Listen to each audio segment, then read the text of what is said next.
It's Kringle time. Sit back and relax as we dive into a world of laughter and learning with the Kringle brothers, reminding us that we are better together. Hey, Wow. welcome to Kringle Time, everyone. I'm one of your hosts, Hello. Michael Howe, and Eh, I'm Herbie. AKA Santa Michael. It's the Santa Mike. M in both shows kind of thing. Oh, now we're sponsoring M&Ms. I want to be Well, peanut. it's right there. No. I'm the peanut. I got to be the blue guy. You can be the Yeah. blue guy. I'll be the yellow guy. You be the blue guy. No, okay. I'll be the blue. I'll be the blue guy then. All right. Oh, can I be the orange guy because he has a peanut butter center? Yeah, you can be whatever you would like, Herbie. Woohoo! I'm orange. I I'm missed orange. you. I'm orange. I know it's been a while. It's what 2 weeks since we're here. I You've am. had And welcome everybody. Paul's here and Troy's here and Kane is here. and Oh, Scarlett's here, Oh, and and we have Bruce is here, which means we, Kathy's got to be close, you know. And uh, Dave, unless welcome she's already, everybody. unless she's already sick of us, which can happen within Uh, the first 30 seconds. it can happen, yeah. That's a happen thing. But I tell you what, I mean, last week you were on your way to Atlanta, I was in Atlanta for the whole week. I just got back last Sunday. and so how did that go? It was busy. I mean, Stacy was already a queen. She was crowned the year before, so this Right. was kind of her farewell tour.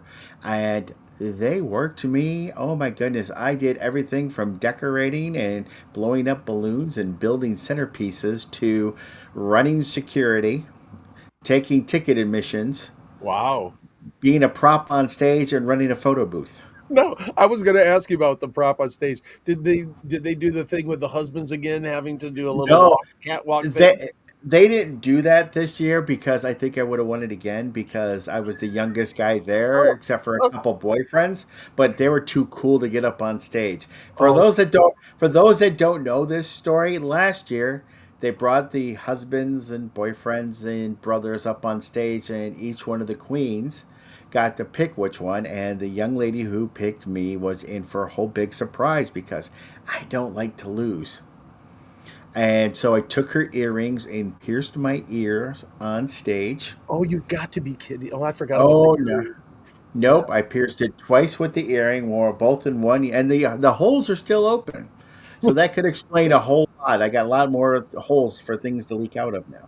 And Oh, oh. Well, I'm but glad you made it back safe.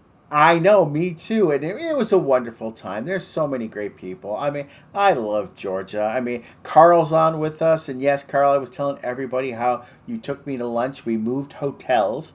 So, but I found a really great restaurant that I really love, the 57th Fighter Group. Great place to go. But you know Wow. what? That's enough about me. You were busy last week too because I saw a video of you riding a mechanical bull. Well, let's just say I got on the bull. Well, riding's another whole story. I tell you what, Santa J or Jody, he can ride. You know what I Ah, mean? He was working the control stuff, and he got on and he moved that puppy all the way up to like 10. You know what I mean? And I don't know what the other setting was, but it was like it was spinning and bucking, and he rode it for eight plus seconds. well, maybe Jody was a rodeo star and you didn't know. Did he have a big belt buckle? No, he didn't have it, but he did have his suspenders on, and and he rode that puppy. But when he came off of it, it was a grand falling. Let's just but it was a fun time. It sure do. So I can't believe it's July. I know it's the first Wednesday in July, July 2nd. And you know what? I know this is even Carrie, it's like he's getting ready to go visit the Military Family Resource Center in Edmonton, Alberta for Christmas in July. Well, have fun, Ooh. Carrie. And Joe and Bob's here. Oh, since Bob, well, let me do this. Well, Are we going to be the singing other thing again? that I did, the other thing that happened for me when we were, gone was Maps. Ted and Jerry and Nancy and I think Deb and Don, they all organized a wonderful picnic for the Michigan Oh, I Republic heard about Center. that. Did you have fun? Oh, I had a great time, and we'll talk about that again. But Bob came up to me and he said, "Michael, I've got something for you and Herbie." Oh, I turn it upside down, and he made bumper stickers. Oh, oh my God! Thank you so much, Bob. So I've got a bumper sticker for you from Bob, and thank you, Bob, Yes. again. And so talking about the picnic, right? I mean, so when you think of July, I can't believe it's July. What do you think of when I say it's July? Well, hang on a second. When I think of July, you know what I start thinking of? Yeah, Getting all my stuff out and getting it all sent to my clients for Christmas. that happens. So I get a long phone call, but I think of the 4th of July, which then Yep. makes me think of fireworks, and then makes me think of picnics, and then picnics make me think of hot dogs and hamburgers and barbecue. Oh my goodness. You know, that's one of the best times to eat. And you know what? That you mentioned barbecue. Oh, potato salad too.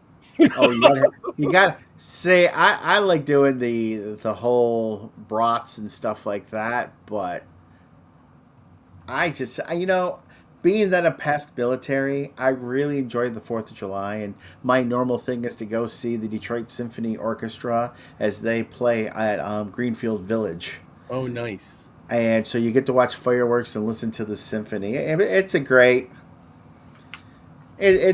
way to actually spend the holidays. But one of the nice things what they do is they invite all veterans and current service members by branch to stand up and be recognized. Oh, that's awesome. But you know what's really crazy about this 4th of July? What? Do you know what next year is? What? It's And- 2026. But it's the 250th birthday of this country. Oh, it's 250. Wow. Yeah, Okay. so we're 249 years old on Friday. But just think about 250 years old when you compare us to like England or France or all the other countries. We're We're young. we're pretty young, you know? Yeah, we're pretty young. But but all your talk about barbecue, oh my goodness, here's don't we have a special guest that knows everything there is to know about barbecue? Well, I would at least say it's special guest. I'm not sure if Santa Ted knows everything about it, but one of the things that I learned about Ted, you know, is that he's a barbecue judge.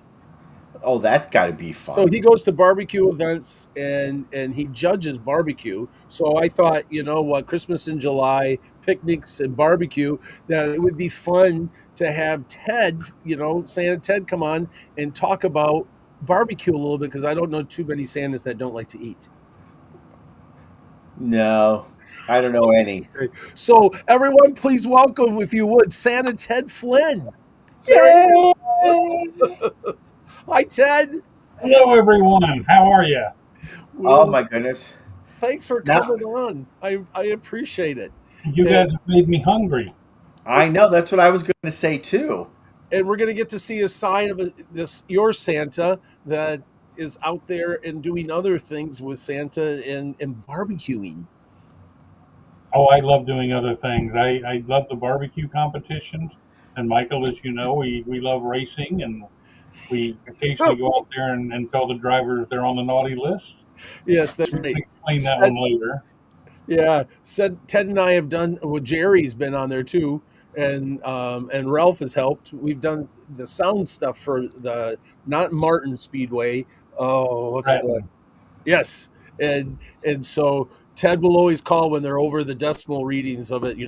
Put them on the naughty list, and then you can hear them on the intercom. And so we're very noticeable. The Santas on the outback side of the field that we're all dressed in red, so it's kind of fun. All right, but Well, that's another story. Right? well, no, there's a funny story that goes along with that. I mean, did you get your sunscreen? Oh, I did now. Burnt one knee sticking out of the tent got burnt. You know, yeah. All right. So, but Ted, how did you get into to being a barbecue judge? Well, the judging part came about with my nephew, who is a competitor. He's a pitmaster and an award-winning pitmaster, one of the few in the country that has had a perfect score on some of his meets. Um, we used to go with them, and one day we were at one in South Grand Rapids, and this guy comes up and says to me and my wife, "What are you guys doing?" And I said, "Well, we're just hanging out." And he says, "We need some more judges. Come on." And so he gave us a quick 5-minute crash course, and we went in and did the judging. And I thought, this is a life. you sit here and you talk to people and you eat this really good barbecue, and then when you're done with that, they bring you more. So I went down to a school in southern Indiana and did a training down there and came back, and I've been a judge ever since. I try to do at least 2 or 3 a year. My I hate to say it, and I really hope my cardiologist is not watching this tonight, because he has suggested eating on that barbecue at once is not a good idea. Yeah, So but it is yummy. it is yummy, and I can find a new cardiologist if it becomes a problem. So I can just. that's kind of how it got started, and I enjoy it. I do. There's a couple of them in Detroit. I haven't heard back from them yet, but there's another one in August in Detroit that I would like to get into, and hopefully I will. But it's an interesting. You get to meet a lot of people that really know a lot more about barbecue, and I thought I knew a lot, but I know nothing compared to these people. And they are all perfectionists. They watch the stopwatch and the clock and the temperature like a hawk for 12 hours. I'm just not that patient, but I don't mind sitting down and eating what they cook. So, what makes good barbecue, Ted? Well, it's judged. I kind of go into the judging aspect of it. It's judged on 3 criteria. The first thing they do is when somebody presents you do either ribs, pulled pork, chicken, or brisket, and they'll Yes, I'll present take them all of them. Yeah, and they present them in a styrofoam box so that they're all identical, and they open them up and you look at them. And if it makes you want one of them, it gets a high rating, and if it doesn't look all that appetizing, it gets kind of a low rating. Right. So the first thing that you judge it on is just how it looks. Appearance, yeah. And these guys are all pretty good. They all get high ratings on that because they know what they're doing. The second thing you judge it on is basically tenderness. Is it cooked right? Like, is it too stringy if it's the pork? If it's the ribs, does it pull off the bone properly? A lot of people really like the mushy ribs that fall right off the bone. Those are not going to get a high score in a barbecue competition. It has to be, you take the rib and you bite into it and you pull it away, and it has to be a clean bite, but only where you bit. And the bone has to be clean. And then, of course, those two are fairly, it's like chicken. You do the same thing with the chicken. The skin has to be bite-through skin is what they call it. The pork, some people will present pulled pork. Some people will present different types of pork loin or something like that. So you kind of have to judge that. And that's all fairly subjective. It either is good, it's done well, or it's not done. Or objective, excuse me. Now comes the hard part, which is what drives the judges and the competitors absolutely crazy, is the third judging is done on taste. Everybody likes something different. Yeah. Mm-hmm. So they have to try to find that perfect mix of sweet and heat and cooking and tenderness to make everybody happy. Right. And I tell you, I don't know how they do it, but some of them do. And the weird thing is, it's all blind judging. When we're tasting this barbecue, we have absolutely no idea who it is. Right. I mean, it's blind twice. The judges and the chair people don't even know who it is. But the weird thing is, there's 2 or 3 teams that are always in the top 10 every time. So they found that secret, and it's kind of a tough thing. But it's an interesting competition. But it's objective to the point till it gets up to taste, and then it's subjective, and everybody likes something different. Now, is there differences in like judging like sauces? So in other words, you've got like, is it the yellow sauce? Is that an Atlanta sauce? No, it's South Carolina. That's the North Carolina, yes. Yeah, it's the mustard-based sauce. Correct. We judge whatever's on it. They can bring whatever sauce that's on it, and we judge it under the same criteria. Frankly, I like them both. And what about rubs? They all have their own secret spices and secret rubs, and that all goes into the taste of it. So it's a situation where we don't dictate to them how they cook it, other than time, temperature, and In some competitions, the competition itself supplies the meat, but in most of them, they have to go out and buy the meat. So if you're talking brisket, you go into Myers and you get a really nice brisket, but another competitor goes and buys what they call the Wagyu beef brisket. Oh yeah, That's expensive. that's going to win every time. Yeah. So they're spending hundreds of dollars on the meat for these competitions, Wow.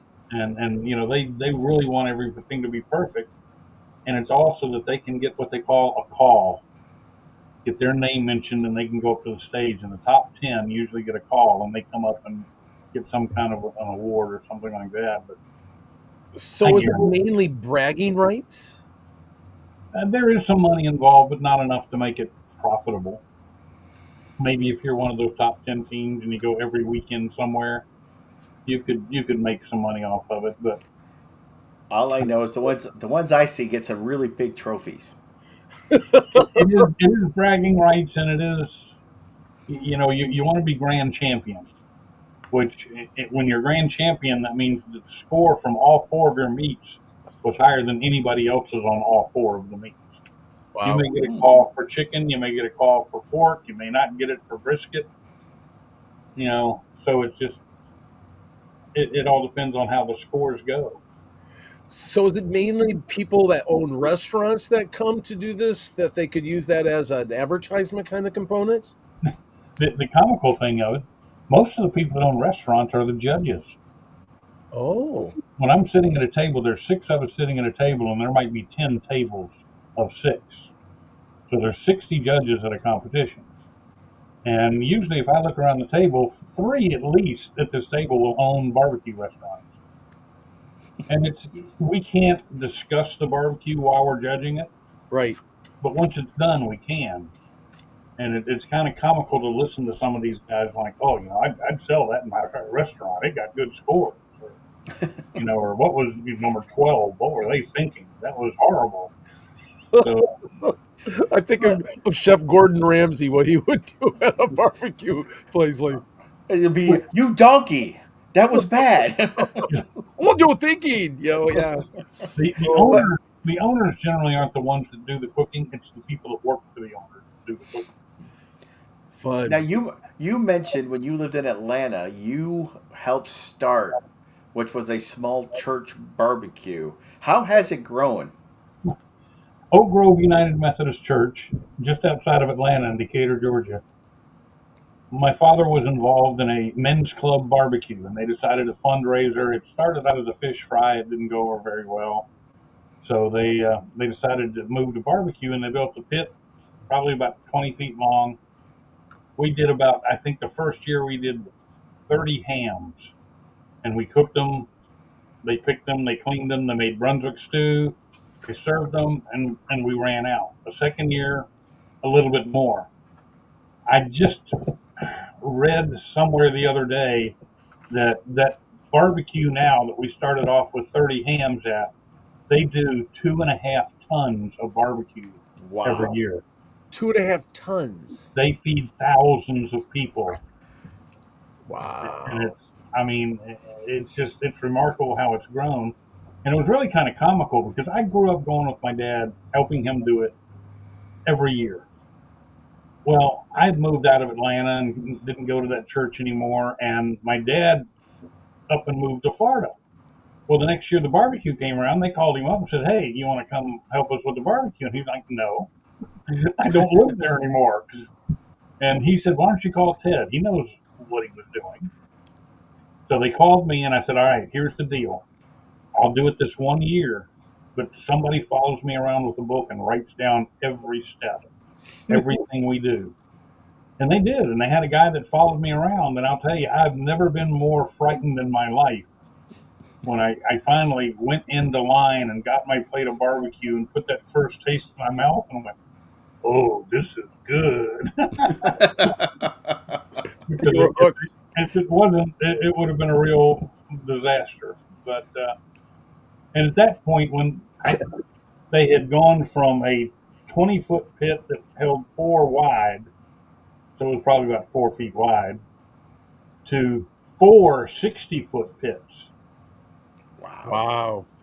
And from what I understand, it's quadrupled since then. In Wow. fact, the whole lower parking lot for the church is now barbecue pits.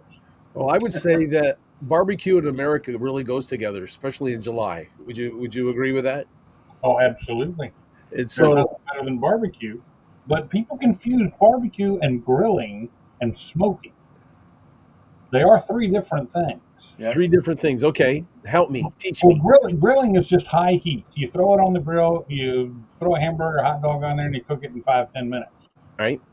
Barbecuing is a lower, slower heat, but it can still be done on direct heat, or you can put a pan in the bottom of the grill and throw some wood chips in there, and that's kind of pretend smoking. You're not going to get a lot of flavor out of it, but you might get a little bit. But then you go to real barbecue, which is smoked. It's smoking, and it's a totally different type of grill. It's in indirect heat. The smoke actually cooks the meat, and you Okay. can tell the difference between that and something else by the smoke ring. Like when you cut into a rib, if you look at it, it's red all the way around the edges, and it comes in about 1/4 of an inch, and that's the smoke ring. Ooh, And if it doesn't interesting. have that smoke ring, it's really not smoke. It's barbecue. And there's nothing wrong with any of the three. They're all good, as you can see. But It hasn't affected your judging at all, right? Yeah. no, it hadn't affected my. And you know what? I really shouldn't admit this, but I have a gas grill, which is a huge no-no in the barbecue world. Oh, really? But I don't smoke meat on it. I just grill. Right. When I want a steak or a hamburger, I take it out there and throw it on, cook it up, and bring it in and eat it. I don't try to claim that it's something it's not. So for this July 4th, do you have any tips to Santas and Mrs. Clauses that are going to go in the backyard and do some grilling or barbecuing? And the only tip I would say is when you're smoking something, it takes hours. And when you're through with it, you're too tired to enjoy your company. So go out and grill a steak, a hot dog, a hamburger, and enjoy the family, because this weekend is all about family and friends. Yeah, This weekend is about, you don't want to be totally exhausted. You don't want to be up for 12 hours before this. Yeah. So I would definitely say that the 4th of July is just for barbecue, not for smoking. It's for barbecue and grilling. And, it's whatever you want to do, whatever you like to do. And just remember, it's all good, but it's not as good as the people that you have there with you and you have invited. That's true. That's solid advice. Well, Michael, why don't we take a small break here and go ahead and run tonight's dad joke? Oh, all right. I was. Yeah. I know.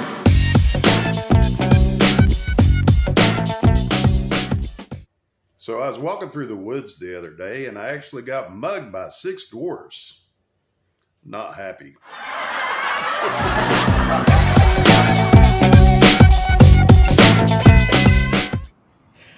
That was funny. Well, you know what I thought was funny, and it was an accident. You know what I mean? Here we're talking about smoking and barbecue and the great Smoky Mountain Santa, right? And so I thought, ooh, is that apropos? Yeah, it was too funny. That was a hoot. Well, let's look at some of the comments we have here in the chat right now. Is All right. Santa Mike Connor, tip number 1, watch your beard when lighting the gas grill. Yes. Oh, and napkins. I always ask for extra napkins. More Always napkins. Now, Everett had a question that I think we're going to talk about here in a few minutes. What are some summer with Santa activities do you do at a senior center event? Oh, yeah. A lot of people are comparing, Santa Doug loves the Mississippi barbecue, which is sweet and tangy, but love me some good old pulled pork. Mm. Sue, where's Sue? Sue is at? Sue Rudolph says, Ted, I like your hat.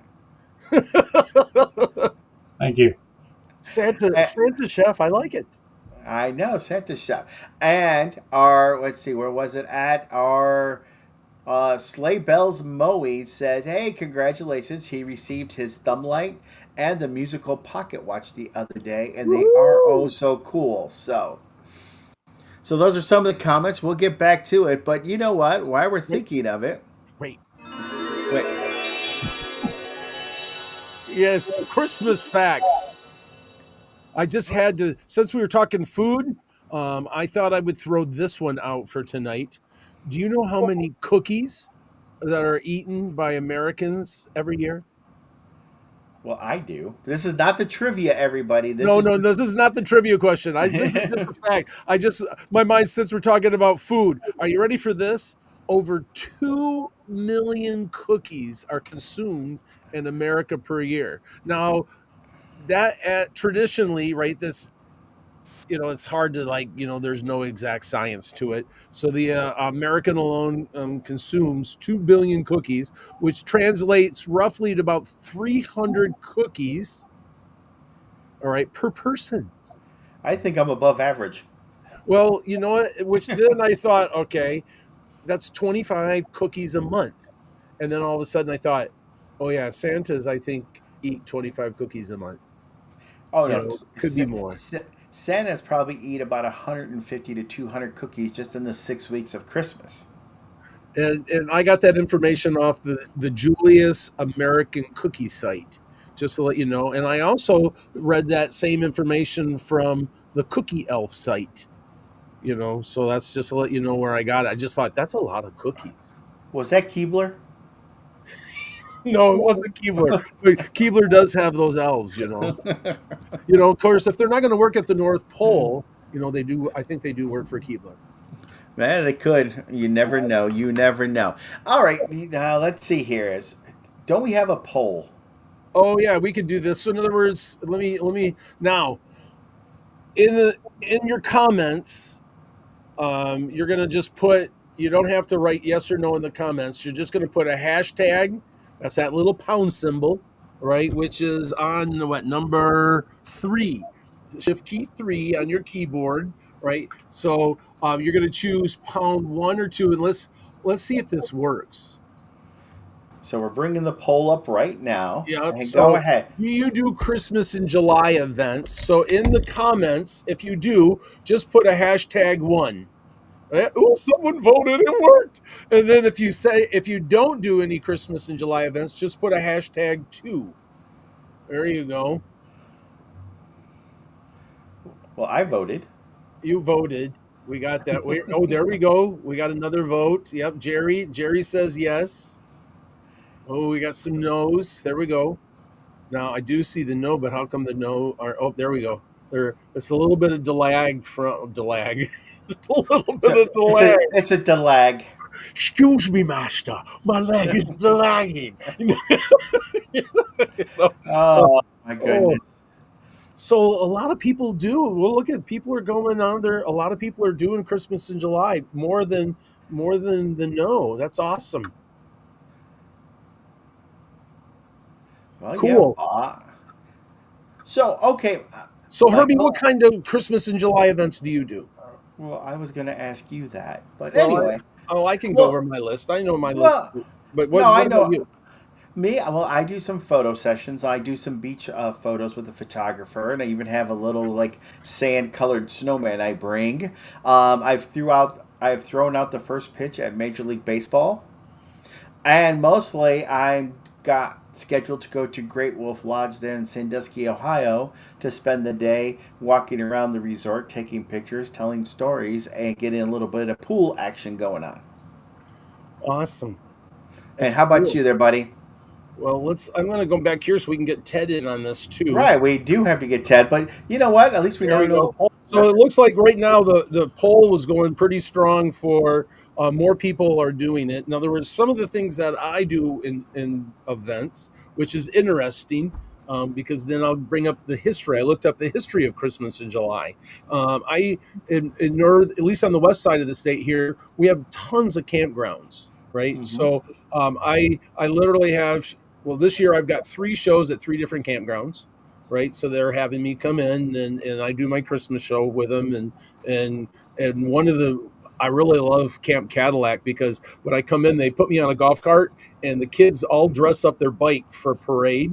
And they literally follow me in the cart or a wagon or whatever they, from year to year, and go through all the campground. And all of the campers bring all of the blow up toys, and they fill the campground and dress it up as, just like with their campgrounds with all the lights and everything. And then I do the show. And of course, we have cookies and milk time kind of thing with it. And I absolutely love it. So I've got 3 of those that I do. This year on the bucket list, I get to throw the baseball pitch out for the Pit Spitters in Traverse City and sing the Star Spangled Banner and do some work with Monty, their mascot.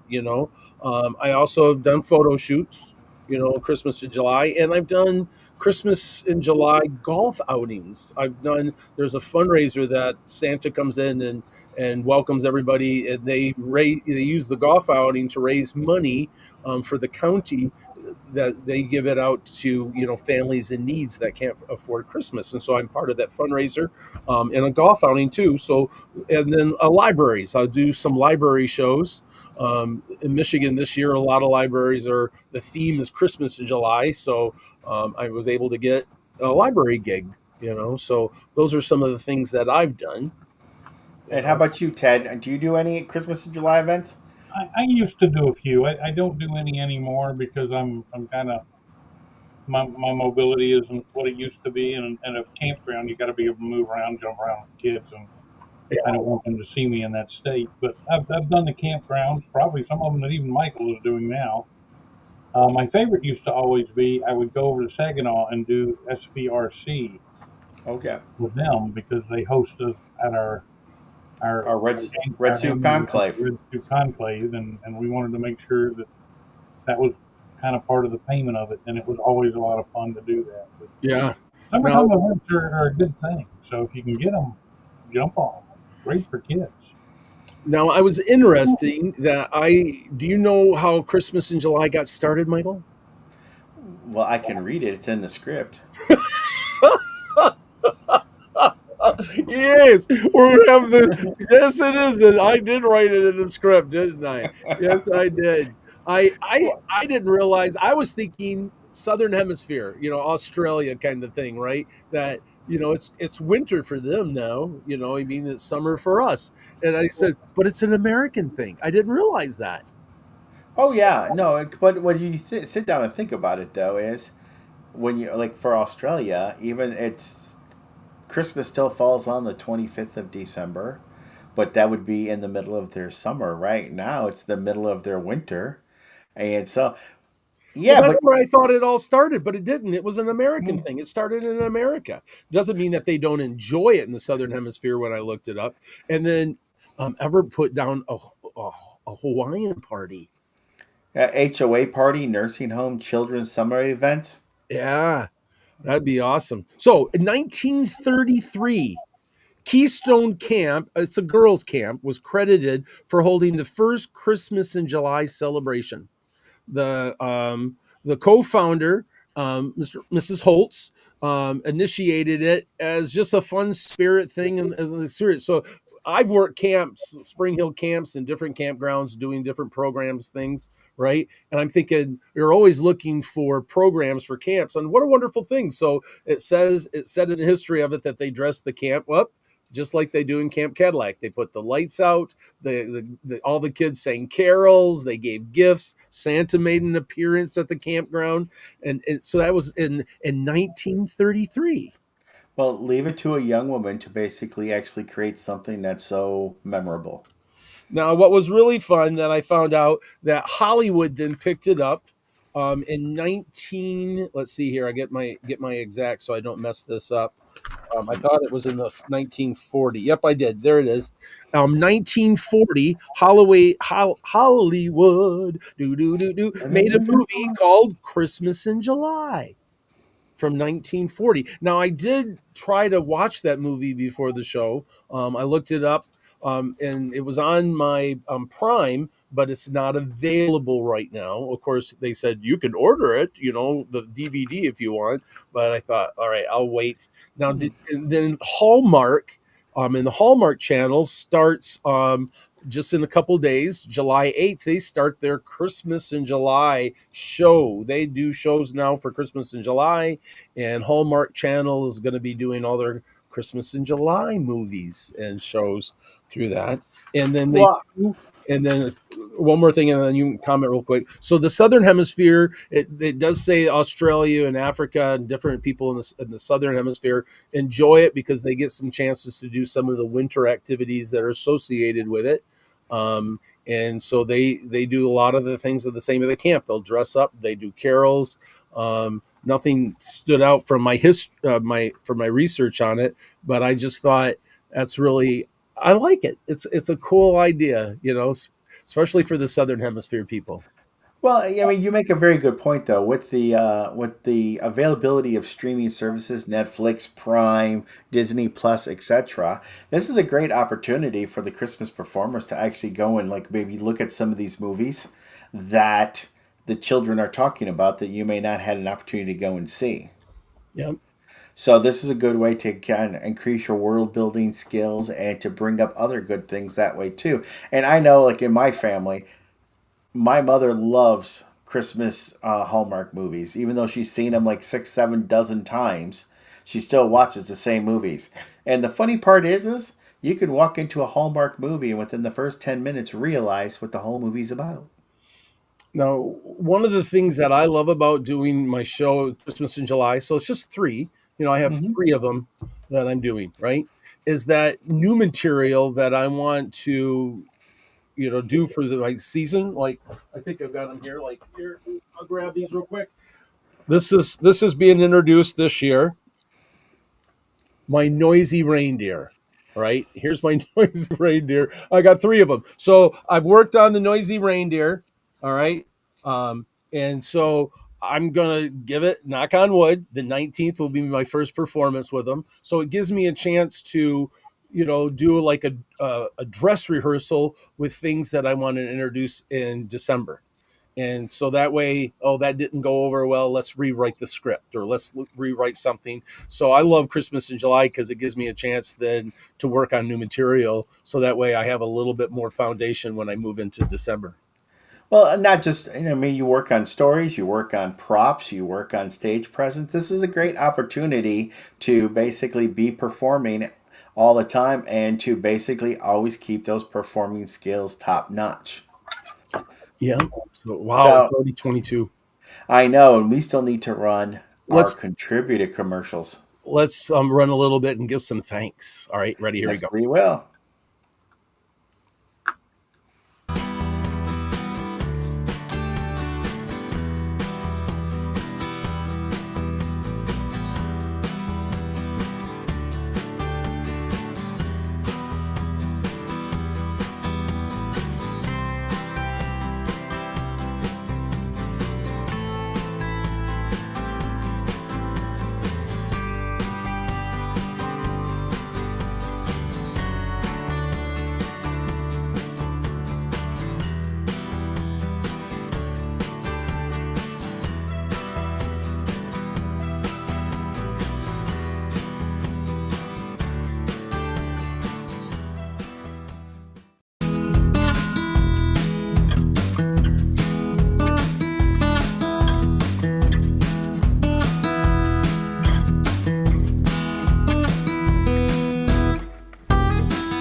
Are you going crazy managing clients, contracts, and invoices?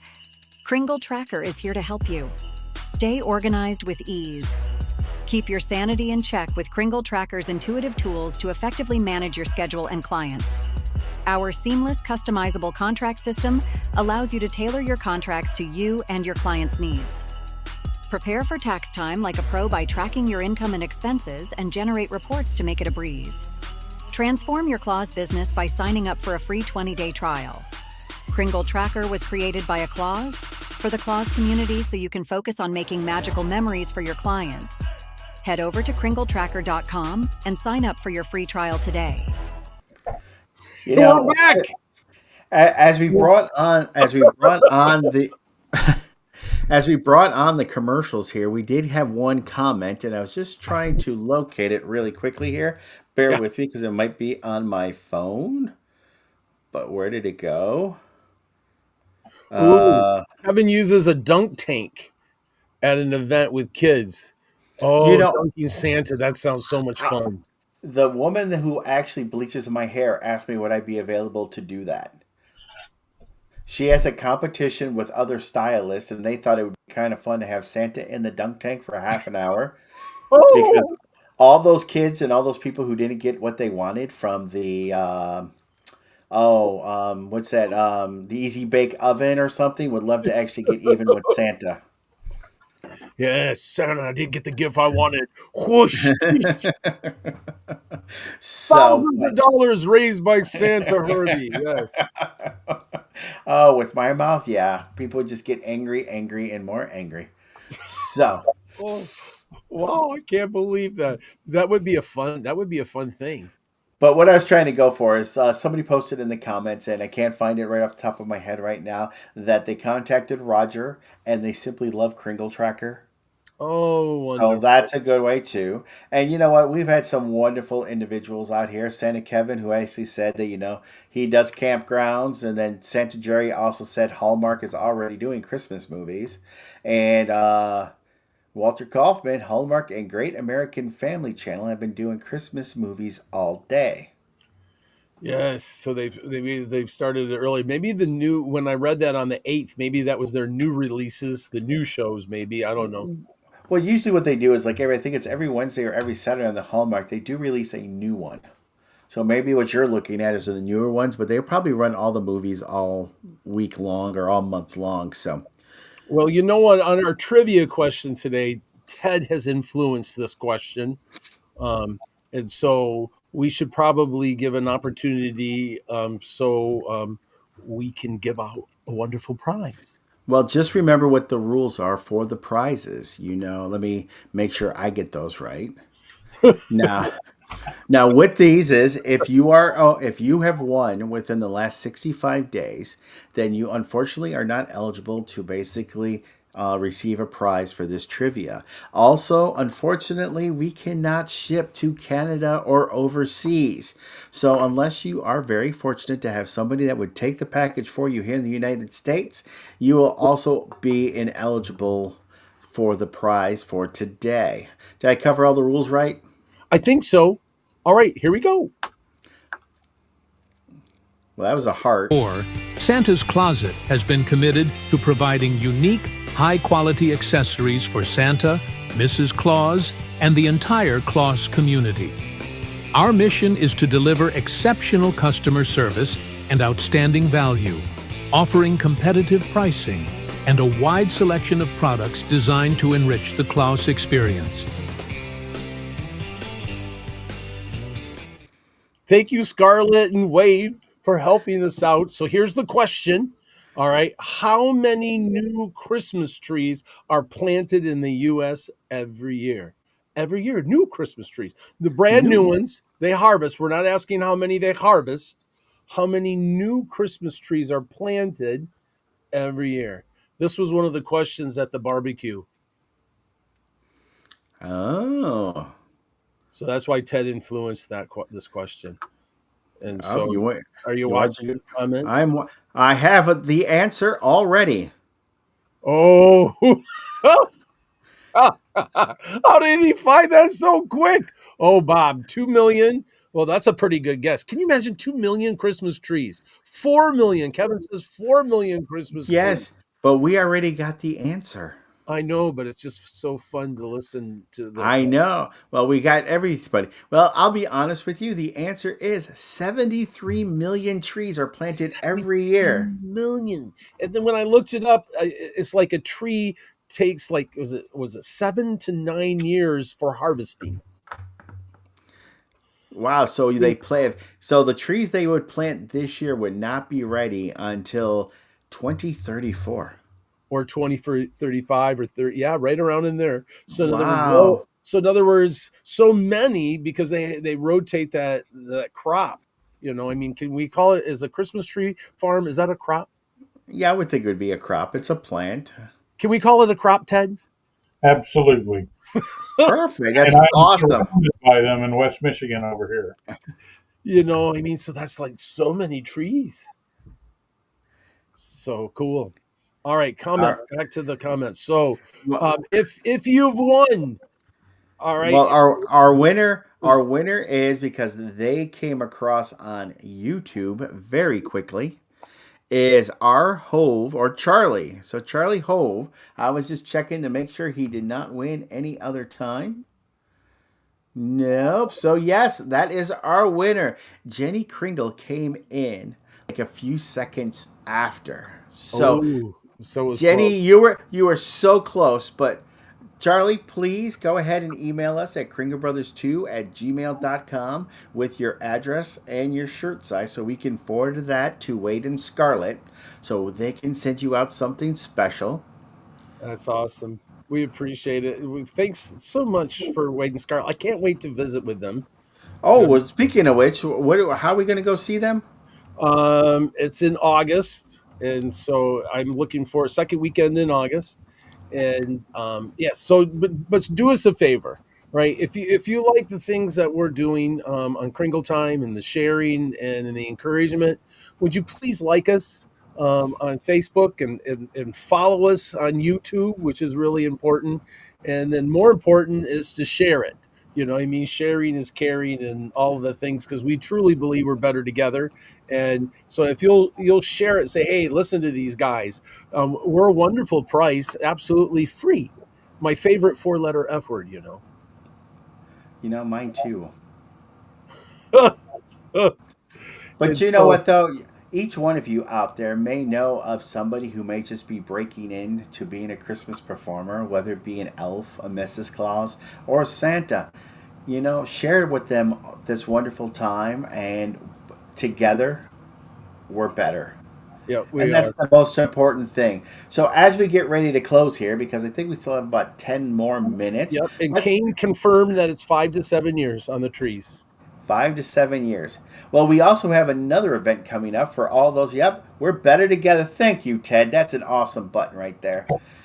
Just to let you know, too, that if you are located in the Great Lakes region or if you're willing to fly, the Michigan Association for Professional Santas is having their annual Red Suit Conclave August 8th and 9th, well, 9th and 10th of August. And that it's a completely free event. All you need to do is pay for your own lodging and transportation, And and you food. can find and food, and you can find all those details at the MAPS website. Or if you'd want, you can always email us, and we can send you the details as well. That'd be awesome. And then, of course, Awesome. we'll be, I mean, unfortunately, it's one of those, we'll be in Tennessee at the exact same time this year. Right. Because things got changed at the marketplace a little bit, but we were already booked. But that's another old story. But it's going to both places. So we'll be with Wade and Charlotte with their Santa group sharing that weekend, or you can come to Michigan and then two places, two like And double group, two minutes in one. Yeah, And then don't forget, we'll be at Charles W. Howard for the Michigan Santa Expo and the Charles W. Howard School in October. awesome. So, Ted, Awesome. any last encouragements or words you'd like to share about barbecue or even being about Santa? Well, I just think the Red Suit Conclave, there's nothing better for a Santa that's been doing it for less than 5 years. You get great information. You get to talk to all the other Santas that have been doing it everywhere from 5 years to 35, 40 years. It's just a great opportunity to find out that you don't know what you think you know. What's the education term? Metacognition? Yep. Yeah. And it is What my a- favorite four-letter word. It is free. Did I blow you away with the word metacognition, Herbie? Oh yeah, I'm still trying to get used to prestidigitation. It's like the word. I always love the English word onomatopoeia, words that sound like sounds. Boom, crash, bang. You know. I would have said I have to go to the bathroom. Oh, the teacher! I'll never forget the English teacher when they did that. I couldn't stop doing, and then he goes, "How? Shut up and quit making noise!" And I said, "I'm onomatopoeia." All right, never You know, mind. All no. right. The funny thing is with your vocabulary, it's amazing. You can say words like onomatopoeia. What's the other word that you like? Well, Perseverate. don't perseverate, yeah, Perseverate. or But plethora, then, yeah. but then you have a problem saying aurora borealis. I had to practice Aurora Borealis. It took me a while to get that. For some reason, my tongue, Aurora Borealis, Uh, Aurora. I had to turn it into music so I could sing it. So I'm just going through any of the comments here. Oh, I'd say awesome show, guys. I hope everyone has a fantastic rest of the week. I've got some work to do in Mrs. Claus's craft room. Good night, all. Well, good night, Kane. Thanks for joining us. Are there any questions about barbecue? Because you know what? We have an official judge with us, and they could answer almost any questions or anything about being a Christmas performer. Any last questions? Here we And go. I have proof that I'm good at judging. Yep. And then if you're in northern Michigan, Randy's reminding us that we'll be at Rico's July 15th at 1 o'clock for a wonderful lunch. They have great Total. chicken. Oh, yes, they do. Awesome chicken. Well, you know what, Michael, as we're seeing if there's any questions that come in, should we maybe ask our audience what they'd like to us to discuss next week? Oh, yeah, we can. If you have suggestions, and you can email it to us or text it to us, to kringlebrothers2.com, gmail.com. Yeah, .com. kringlebrothers2 at gmail.com. All of a sudden, I thought to make sure I spelled Gmail correctly. Um, you know, .com. oh, what a hoot. Yeah, so email that to us, if there's a topic or an area that you would love. I really enjoyed. All right, so what makes a great brisket, Ted? Tenderness. It's very, very difficult to cook a good brisket tender. And if it's tender, literally the way we judge it, we hold our finger out and drape it over it. And then we pull it apart. Then So we do the taste. That's the consistency, the cooking part of it. So that's like slow cooking then, right? Yes, it takes a long time to cook a good brisket. Nice. Well, Stephen Kern has posted, is the Nashville event in August a closed event or is it open to everyone? How do we find out more information on it? According to Walter Kaufman here, enrollment is open now for the training in Tennessee in August. So what I would end up doing is maybe contact Walt or Scarlett of Santa's Closet. Yeah. And And then what we should do is let's try to get a link that we can post on our page for the Red Suit Conclave. So that way we can post a link in both of those. So that way if people want to come to Michigan for the Red Suit, we can put it. See Ted's hand. Can I jump in here and give you guys a shameless plug that you're too modest to give yourself? If you No. have not seen these two perform, sign up somewhere and go to their training. These guys are excellent. I would You're gonna suggest make- very strongly that anybody that hasn't seen them. You're going to make me blush. Well, Your red nose, Santa. Yeah. Well, You thank you, should. Ted. I appreciate it. Yeah, it's one of those it's like you always walk a fine line. I'd rather promote somebody else than myself, but thank you. I appreciate it, Ted. Well, that's I'm not that modest. In fact, I'll even tell you, the Red Suit Conclave is opening up with a TED Talk. That's right. We had a TED Talk tonight. Yeah, I love That's it. right, we did. Russell Hurd came out. Who's going to SOS? We forgot to mention School of Santas or School for Santas is going to be in what's AJ. He should be online. In 17 days, I think. Well, theirs is, I think the 19th, theirs is the same weekend that I'm performing, in the campground. Yeah, So, unfortunately, we can't go because of prior commitments to Branson. However, Scarlett or Wade will get us a link. We'll put that onto the onto the Facebook page along with the Red Suit we'll make Conclave a post information. of it. And then we can, and then I wish Mel is on, I think. Mel, is registration still open for SOS? For what? No, for Branson. School of Santa for Branson. I think they already filled it all up. There might be Oh, is it maybe full? one or two, Okay. but All right. hey, no, it does not hurt. Go to the website, see if they have any availability, and if not, put yourself on a wait list or sign up for next year. That's awesome. Well, I think that's our show tonight, Herbie. Well, you know It's what? good to Let's send see out you. I a. haven't seen you in 2 weeks, you know. I know it's kind of scary because I felt like I was missing an arm. All right. But you, We'll save that but dad joke. We'll save that dad joke for another one. All all right. right. But let's say thank you to the TNL Production Network, Bob, Scott, Spangle, and Angela. And our Also to wives, Linda um and Stacy, big time. yes, and also to our contributors, Larry Talbot, Santa Roger Mitten, Wade and Scarlett, and of course Ted Caboose. Flynn, thank you so Ted much for Flynn, your thank barbecue you. expertness. You know, I It was appreciate it. And it was a fun show. Now I want to go get barbecue from somewhere. That does sound good, doesn't it? It does, and I don't care if it's 9 o'clock at night. Some ribs or Now, Ted, the brisket sound barbecue really that good. we had, was that your was that your son that cooked the barbecue? It was my nephew. He was the one that's the pit master that does the competition. Oh, it was so good. Now I wish I wasn't in Atlanta for it. Anyway, I'm sorry. So until we meet again, may your days be full and jolly. May your hearts be light and your kindness shine bright. and may the spirit of Christmas live in you every day of the year. Remember to be good, spread joy, and always believe. I was going to say behave, but if you're one of us, you know that ain't going to happen. Merry Christmas Merry to all. Christmas, all, and to all Well, a good night. night. Merry Christmas, everybody. Have